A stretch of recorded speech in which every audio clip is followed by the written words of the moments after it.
Okay Lokesh, welcome back to Dhangadhi होइन। World cup पछाडि र young and very talented boy from Dhangadhi Lokesh होइन। यहाँको यो जर्नी चाहिँ संक्षिप्तमा सुन्न मन लाग्यो मलाई चाहिँ। फर्स्ट अफ अल त थ्याङ्क यू दाइ, मलाई इन्भाइट गरिदिनु भयो, एकदम खुसी लाग्यो। जर्नी स्टार्ट चाहिँ अब यहीँ धनगढीबाट भएको हो। अब Dhangadhi cricket academy, Dhangadhi cricket एकाडेमीबाट जर्नी सुरु भएको।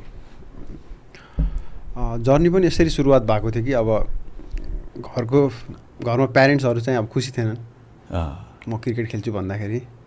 अनि अब त्यो टाइम पनि त्यस्तै थियो कि अब कसैको पनि प्यारेन्ट्सले गएर खेल भन्ने त्यस्तो टाइम थिएन।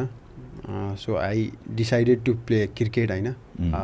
तर अब स्टार्ट चाहिँ अब एउटा भनौँ न यतिको हबीको लागि, फनको लागि सुरु गरेँ।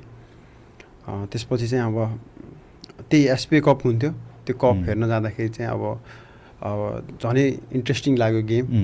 र अनि मलाई एउटा मुमेन्ट याद छ कि शक्ति दाई आउनु भएको थियो।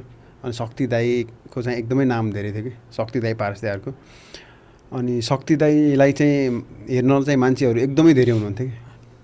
अनि त्यो कुरा अब भनौँ न त्यो कुरा पनि मनमा थियो कि अब शक्ति दाईलाई हेर्न यति धेरै मान्छेहरू आउनु भएको छ भनेर।